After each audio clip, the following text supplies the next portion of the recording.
નમસ્તે ગુજરાત, મારું ગુજરાત યુટ્યુબ ચેનલમાં આપ સર્વે સાથી મિત્રોનું સ્વાગત છે। તો આજના મુખ્ય ખેડૂત સમાચાર જોઈએ તો સરકારની ચૂંટણી પહેલા ભેટ 2017 હપ્તો ક્યારે આવશે અને રેશન કાર્ડ ધારકો ખાસ ધ્યાન આપે। મોદી સરકારની મોટી જાહેરાત અને રેશન કાર્ડ ધારકો માટે મોટો લેવાયો નિર્ણય। આજના સૌથી મોટા ખેડૂત સમાચાર અને આધાર કાર્ડમાં નામ ફેરફારમાં તારીખ લંબાવવાની અને સરકારની ચૂંટણી પહેલાની ભેટમાં ગેસ કનેક્શન અને સબસિડી ઉપરાંત સરકારની ચૂંટણી પહેલાની ભેટ વાહનની ખરીદી માટે 50,000ની સબસિડી અને ધોરણ 11 અને 12ના વિદ્યાર્થીને 25,000થી લઈને 50,000 સુધીની સહાય। તો મિત્રો, આ તમામ સમાચારની વિગતે વાત કરીએ તે પહેલાં મારું ગુજરાત યુટ્યુબ ચેનલને અત્યારે સબસ્ક્રાઇબ કરીને બાજુમાં આવેલ બેલ આઇકનને દબાવો, જેથી રોજબરોજની તમામ માહિતી સૌથી પહેલાં મળતી રહે અમારી આ ચેનલના માધ્યમથી। તો સમાચારને આગળ જોઈએ તો મોદી સરકારની મોટી જાહેરાત। હવે તમારા દેશમાં નવા વીજળી કનેક્શન માટે વધુ રાહ જોવી પડશે નહીં। આમ શહેરોમાં 7 દિવસને બદલે 3 દિવસમાં વીજળી કનેક્શન મળી જશે। હવે ગામડાઓમાં નવા વીજ મીટર માટે 30 દિવસની લાંબી રાહ જોવી નહીં પડે, પરંતુ 15 દિવસમાં ગામડાઓને વીજ જોડાણ મળી જશે। આમ મોદી સરકાર દ્વારા એક જાહેરાત કરવામાં આવી છે, તેમાં કહેવામાં આવ્યું છે કે ગામડાઓમાં નવા વીજળી મીટર માટે 30 દિવસની લાંબી રાહ નહીં જોવી પડે, પરંતુ 15 દિવસમાં જ ગામડામાં વીજ જોડાણ મળી જશે। તો મિત્રો, તે પછીના મહત્વના સમાચારની વાત કરીએ તો રેશન કાર્ડ ધારકો માટે ધ્યાન આપે। તો NFSA અંતર્ગત નોંધાયેલા 72 લાખ રેશન કાર્ડ પૈકી 6.65 લાખ રેશન કાર્ડ શંકાના આધારે બ્લોક કરાયા છે। બ્લોક કરાયેલા આ કાર્ડમાં કેટલાક મૃતકોના નામે ચાલતા હતા અને કેટલાક ડમી હોવાની શંકા ગઈ હતી। આ તમામ રેશન કાર્ડ ધારકોએ ફરી વખત KYC કર્યા બાદ જ સરકારની મફત અનાજની યોજનાઓનો લાભ લઈ શકે। આ પહેલા પણ રેશન કાર્ડને લઈને અનેક વખત ફરિયાદો સામે આવી હતી। એને લઈને સરકાર દ્વારા એક મહત્વનો નિર્ણય લેવામાં આવ્યો છે, જેમાં NFSA અંતર્ગત જે નોંધાયેલા 72 લાખ રેશન કાર્ડ પૈકીમાંથી જે 6.65 લાખ રેશન કાર્ડ શંકાના આધારે જે બ્લોક કરાયા છે, તે બ્લોક કરાયેલા કાર્ડમાં મૃતકના નામ હોવાના લીધે શંકા ગઈ, તેના કારણે KYC કરવાનું ફરજિયાતપણે કરવામાં આવ્યું છે। તો મિત્રો, તે પછીની હેડલાઇન જોઈએ તો 2017મો હપ્તો ક્યારે આવશે? તો 17મી હપ્તાની રિલીઝ તારીખ વિશે વાત કરીએ તો હજુ સુધી કોઈ સત્તાવાર જાહેરાત કરવામાં આવી નથી, પરંતુ નિયમ મુજબ દર 4 મહિને હપ્તો બહાર પાડવામાં આવે છે। અહીં ફેબ્રુઆરીમાં 16મો હપ્તો બહાર પાડવામાં આવ્યો હતો। આવી સ્થિતિમાં જૂન જુલાઈ વચ્ચે 17મો હપ્તો રિલીઝ થઈ શકે છે, પરંતુ અત્યારે કોઈ ઓફિશિયલ માહિતી આપવામાં આવી નથી કે 17મો હપ્તો આ તારીખે જાહેર થશે, પરંતુ ફેબ્રુઆરીમાં 16મો હપ્તો બહાર પાડવામાં આવ્યો હતો। આ સ્થિતિમાં જુલાઈ અને જૂન વચ્ચે 17મો હપ્તો રિલીઝ થઈ શકે છે। તો તે પછીની હેડલાઇનની વાત કરીએ તો રેશન કાર્ડ ધારકો માટે મોટો નિર્ણય। તો દેશભરમાં નકલી રેશન કાર્ડના કાંડને રોકવા માટે આ પગલું ભરવામાં આવ્યું છે। ત્યારે હવે જો તમે આધાર કાર્ડ સાથે રેશન કાર્ડ લિંક નહીં કરાવ્યું હોય તો તમને પણ મફત અનાજ નહીં મળે। 1 માર્ચ બાદ આધાર કાર્ડ લિંક નથી કરાવેલા તેવા રેશન કાર્ડ ધારકોને અનાજ મળવાનું બંધ થયું છે। રાજકોટ શહેરમાં 20,000 તેમજ જિલ્લામાં 33,000 કાર્ડ ધારકોને અનાજ મળવાનું બંધ થયું છે। પરિવારમાંથી 1 કે 2 વ્યક્તિને આધાર કાર્ડ ન હો તો બ્લોક કરી દેવાયું છે, અને સરકાર તરફથી રેશન કાર્ડને આધાર કાર્ડ સાથે લિંક કરાવવાનું અંતિમ તક પણ જતી રહી છે। છેલ્લા 31 માર્ચ સુધી આધાર કાર્ડને રેશન કાર્ડ સાથે લિંક કરાવવાની તારીખ આપવામાં આવી હતી। તો મિત્રો, હજુ પણ તમારે પણ જો આધાર કાર્ડને રેશન કાર્ડ સાથે KYC કરાવવાનું બાકી હોય તો વહેલી તકે એટલે કે 31 માર્ચ પહેલાં તમે પણ કરાવી શકો છો, નગર તમારું પણ રેશન કાર્ડ બ્લોક થઈ શકે છે। તો તે પછી જોઈએ તો સરકારની ચૂંટણી પહેલાં ભેટ। તો જોઈએ, રાજ્ય સરકાર દ્વારા વીજ ગ્રાહકના હિતમાં મહત્વનો નિર્ણય લેવામાં આવ્યો છે। જાન્યુઆરીથી માર્ચ 2024માં વસૂલાત થનાર ફ્યુલ ચાર્જમાં 50 પૈસાનો ઘટાડો કરાયો છે, અને ફ્યુલ ચાર્જ ₹3.35 પ્રતિ યુનિટ ઘટીને ₹2.85 પ્રતિ યુનિટ રહેશે। ગ્રાહકો દ્વારા માસિક 100 યુનિટની વીજ વપરાશ કરવામાં આવે છે તેવા કિસ્સામાં ઉપરોક્તના ઘટાડાને કારણે અંદાજે 57ની માસિક બચત થશે, તેમ કનુભાઈ દેસાઈએ ઉમેર્યું હતું।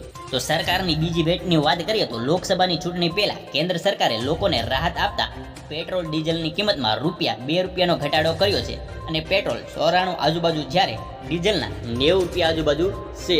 રાજસ્થાન સરકારે પેટ્રોલ અને ડીઝલ પર 2% વેટ ઘટાડ્યો છે, અને ₹5 પ્રતિ લીટર પેટ્રોલ સસ્તું થયું છે। તેવી રીતે ગુજરાતમાં પણ ઘટાડો કરવામાં આવ્યો છે।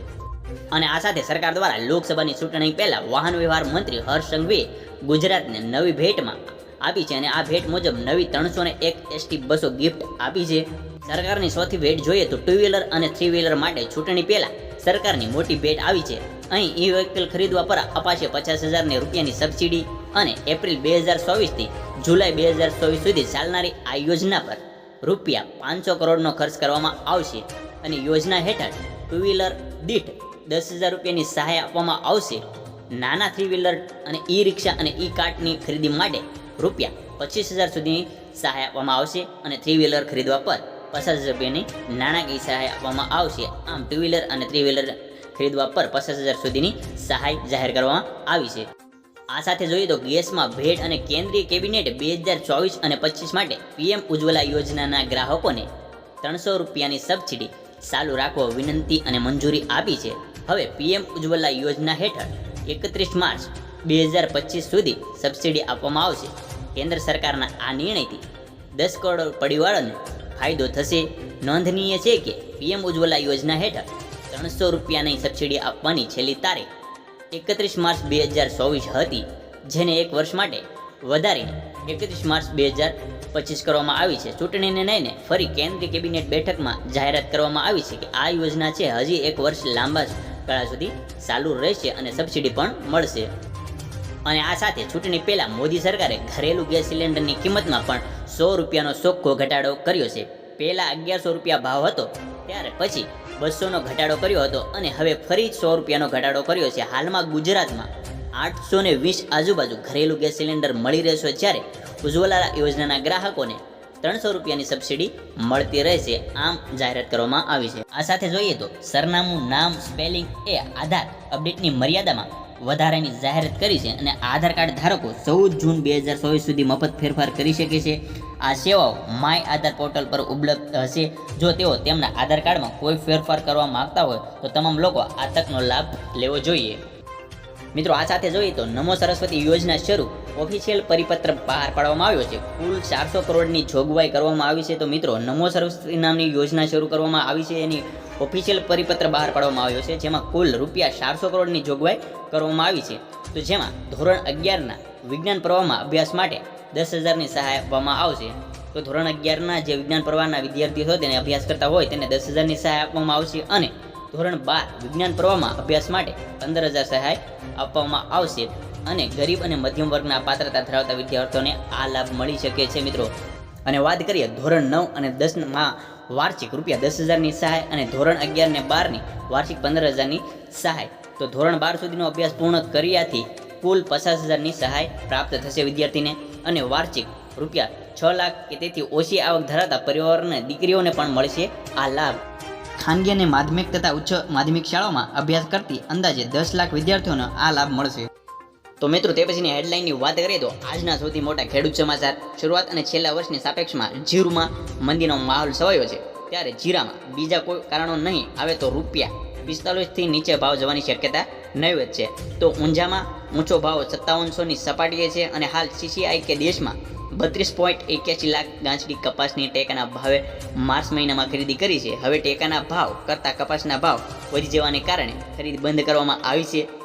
અત્યારે કપાસના ભાવ 1600 રૂપિયાની સપાટીએ છે અને દેશમાં કઠોળની અસર ટાળવા વિદેશમાંથી આયાત કરવામાં આવશે અને બ્રાઝિલથી અડદ મંગાવવામાં આવશે.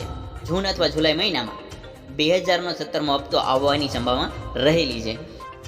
આ સાથે આજના રાજકોટ માર્કેટ યાર્ડમાં ટુકડા ઘઉંને 11,500 ક્વિન્ટલ આવક થઈ હતી અને ઘઉંનો એક મણનો ભાવ ખેડૂતને 495થી લઈને 644 રૂપિયા મળ્યા હતા. યાર્ડમાં ટુકડા ઘઉંના ખેડૂતના સારા ભાવ મળ્યા હતા. તો ટુકડા ઘઉંની સાથે લોકવન ઘઉંની પણ આવક થઈ હતી. લોકવન ઘઉંની 4200 ક્વિન્ટલ આવક થઈ છે અને લોકવન ઘઉંનો એક મણનો ભાવ 478થી લઈને 541 રૂપિયા મળ્યો હતો. અને યાર્ડમાં કપાસની 4,000 ક્વિન્ટલ આવક થઈ હતી, જેમાં એક મણ કપાસના ખેડૂતને 1450થી લઈને 1620 રૂપિયા સુધીનો ભાવ પ્રાપ્ત થયો હતો અને ખેડૂતના કપાસના સારા ભાવ મળતા ખેડૂતોના આનંદ જોવા મળી રહ્યો છે. તો મિત્રો, હજી સુધી જો મારું ગુજરાત યુટ્યુબ ચેનલને સબસ્ક્રાઇબ ના કરી હોય તો સબસ્ક્રાઇબ કરીને બાજુમાં આવેલા બેલ આઇકનને દબાવો, જેથી રોજબરોજની તમામ માહિતી સૌથી પહેલાં અમારી ચેનલના માધ્યમથી તમારા સુધી પહોંચતી રહે. જય હિન્દ, જય ભારત.